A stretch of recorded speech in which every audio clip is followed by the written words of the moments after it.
Welcome back, guys. In the previous lecture, we have implemented the logic for registering a new user. Now, in this video, we are going to implement the logic for login system. So, this is the login component. Open the VS Code and check the login component src login.js. So, here we need to create the Axios method. Before creating the Axios method, first we have to import that. Import Axios from single quotes Axios. Now we have to write Axios.post method. I will remove this alert and I will remove the console also. I will write Axios.post URL. I will write the URL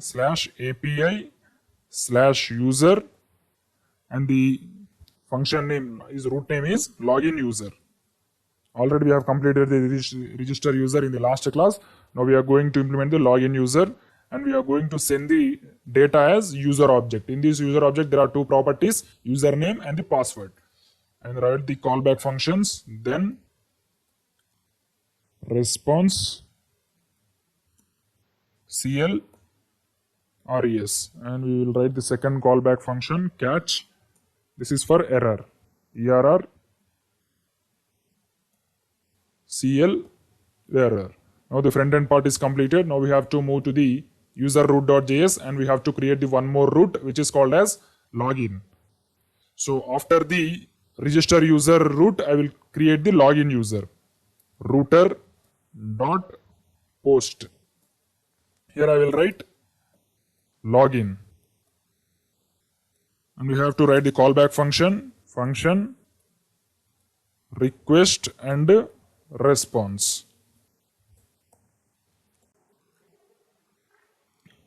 In the login route, first we have to write the user model. The user model name is user model only. Already we have written the user model at the top. It is global. That's why we can access it any route. So first we have to write user model dot. We have to write find method. So with the help of find method, we can able to add the condition also. So this find method takes the condition at the first parameter. I will write the condition at first parameter. Username. So the document username must be request.body.username. And the document password must be request.body.password. And the second parameter is callback function. In the find method callback function, there are two parameters.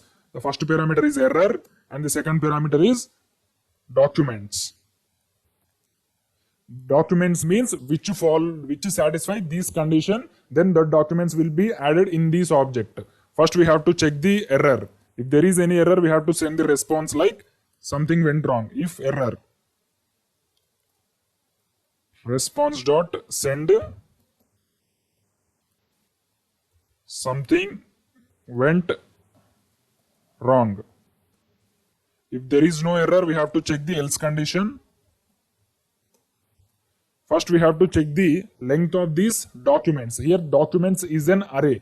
If the length of the documents is 0, then there is no such documents present in the MongoDB with this condition. If the length of the document is 1, then the login is successful. That means we have the document with these values. That's why we have to check the if condition once again. If documents dot length, because it is an array, equal to 0, then we have to return the string response dot send login failed. Control yes. And if the length of the document is 1, then we can send the response like login is successful. Response.send login successful. Control yes. Now we have to start the login component in the React application. So first I will open the console.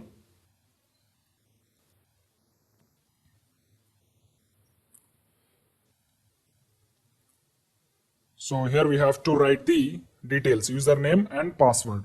If you open the MongoDB, we have the user details as first username is equal to Ronaldo512 and the password is equal to 123456. First we will enter the valid details, then we can able to see the output in the console. I will enter the valid details. First I will open the console. Now I will enter the valid details. Ronaldo512 is the username and the password is 123456. Now I will click the login button. You can see the error message here 404. The error 404 means the root is wrong. If there is any error except the 404, then we have something error in the logic. So here we got the error 404. Then we need to check the roots. There is something mistake in the root. So here we have written the router.post login. Actual root is login user. If you observe the login.js component here, API/user/login user. So I forgot to add the user. That's why it is raising the error 404. Login user. Control yes. Now once again I will click the login button. Here you can see we got the message login successful because we have given the valid inputs Ronaldo512 123456. If you change any username or password, it will raise the error, means invalid login. Now I will change the username 5125. I will add the invalid username. Now I will click the login button. Here you can see we got the message data login failed. If you give the valid details only, we will get the message login successful. If you give invalid details, we will get the message like login failed. Suppose if you want to print these response in the alert, we have to write alert response.data. That's it. In the login and in the registration, we have to do the same thing. First I will write, after getting the response, we have to print the response in the alert method. I will write alert res.data. Control yes. Now I will check the output. Here I will write the username as Ronaldo512 and the password is equal to 123456. I will click the login button. Here you can see we got the alert message login successful. Okay, if I give the incorrect input fields, it will raise the error with the login failed. I will click the login button. Here you can see we got the message login failed. I will click the OK. Now if you want to do the same thing for the registration also, you have to give the alert method in the register.js component in the response. After printing the response in the console, we have to write alert response.data. Control yes. Now I will print the response in the alert. I will register a new user, Victor. Username is Victor and the username is Victor 1233 Victor R. And the password is 123456. I will click the register button. Here you can see we got the message user registration successful. Now I will log in with these details. Because this user has already registered, I will click this Victor as username, Victor 1233 and the password is equal to 123456. I will click the login button. Here you can see we got the message login successful because these are the valid input fields. Suppose if I change any letter in the username or password, it will give the message like invalid credentials, like login failed. Here you can see login failed. Press OK. Now we have completed two things, registration and login. Now we are left with only one thing, that is getting users list in the users list component. In the next video, we are going to see how to fetch the users list and we are going to add that list to the table. Thank you. Welcome back guys. In the last lecture, we have implemented the logic for login for a new user. Now in this video, we are going to write logic for getting all the users detail in the users list component. We are going to fetch all the details from the backend and we are going to add the details in the form of table. First, we will add some code in the userslist.js component. I'll close this register.js and the login.js because we have completed everything in these components. Open the userslist.js. So in this userslist.js, we have already added the table and the table header. Now I will add the useEffect hook. With the help of useEffect hook, the function will be automatically executed. because we should not call this users list component. Whenever the component is rendered, then the users list will be added automatically. That's why we have to implement the Axios method in the use effect hook. So after declaring the function, I will write use effect.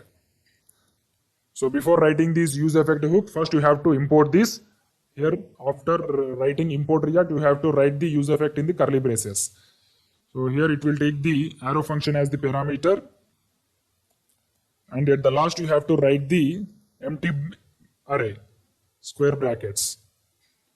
Now we have to write the Axios method here. Before writing the Axios method, you have to import the Axios. Import Axios from, in the single quotes, you have to write Axios. Now I will implement the Axios method in the use effect. Axios dot post, or you can use get. I'll recommend post for the Axios. First you have to write the URL. So before writing the URL, first you have to implement the logic in the user root.js. So I will create the new root, router dot post. In the single quotes, I will write the root as get users. So in this root, we can able to get all the users details.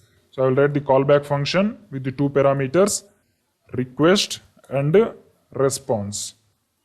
So in this root also, we are going to use the find method. First, you have to write the user model dot find.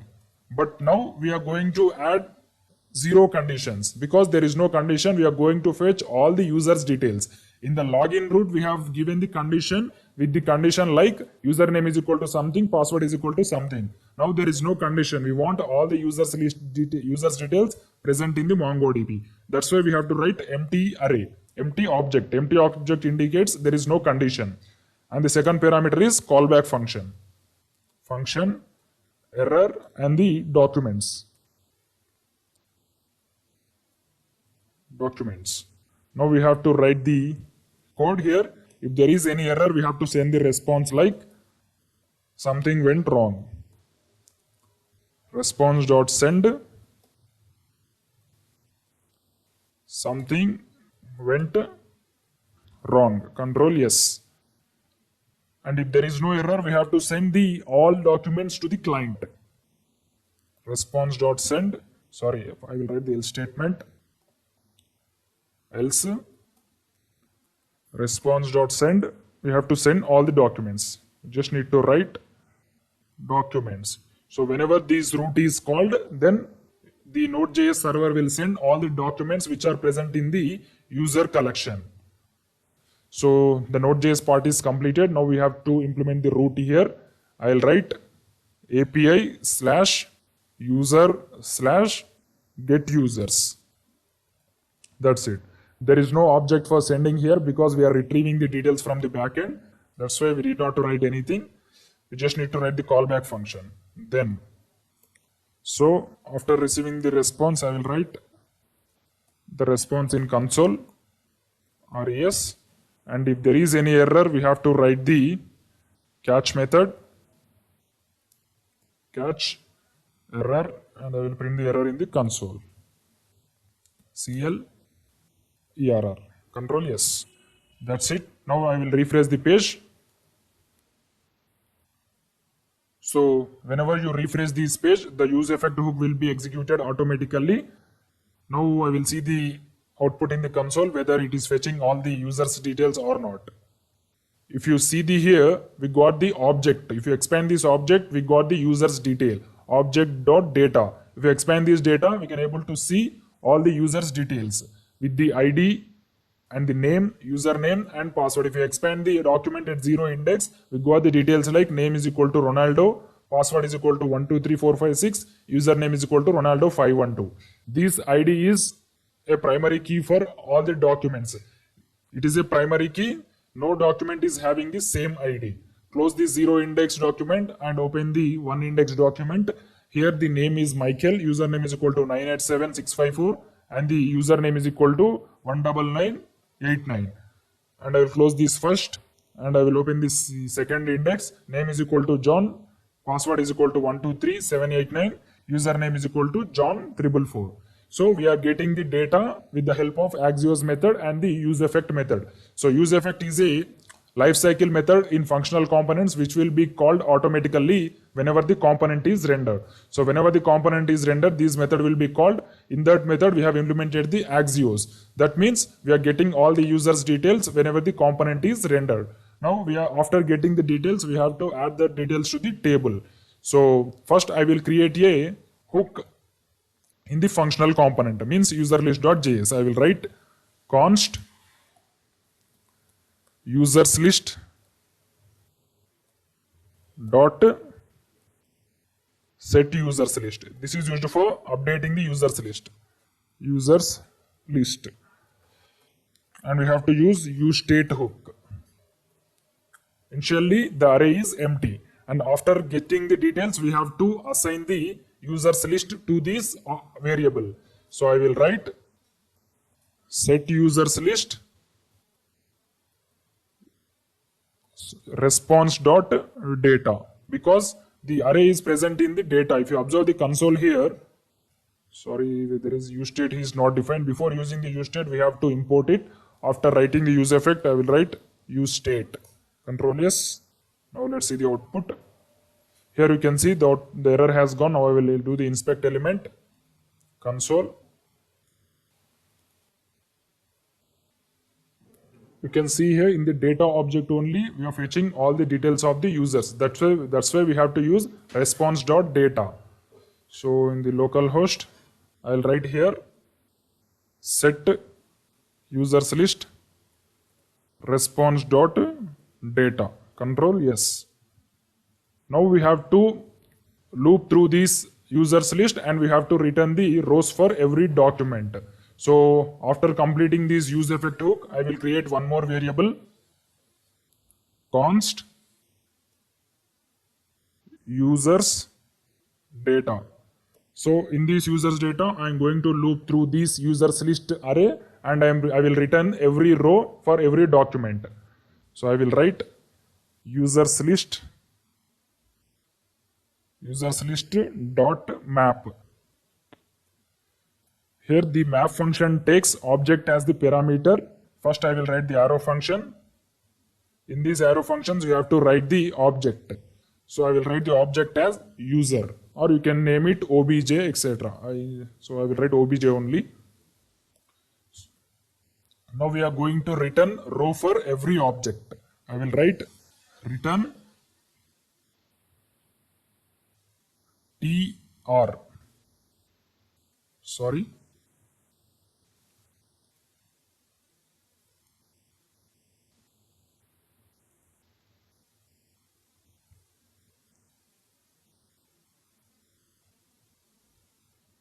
tr, and I will write the columns td. So in the first column we have to return the name obj dot name. In the second column we have to write username obj dot username, and in the third column we have to write td obj dot password. Now we have to add this users data in the table. So after creating the table head, we have to write the table data. Here I will write users data. Users data. That's it. Control yes. Now let's see the output. I'll close this and I will refresh the page. Here you can see we got the details. The first username is Ronaldo and the users list. In the username, password, etc. Name is Ronaldo, username is Ronaldo512, password is equal to 123456. In the second document, name is equal to Michael, username is equal to Michael9989, and the password is equal to 987654. So whenever you add any new user, the user details will be added into this users list. Now I will add the fifth user. Fifth user name is Nolan and the username is Nolan 555 and the password is equal to 789098. This is the password. I'll click the register button. You can see user registration successful. Press OK. Now we need to refresh the page. Here you can see we got the fifth user details, Nolan195, and the password is equal to 789098. So we have completed our project. We have 3 components: register, login, and users list. Thank you.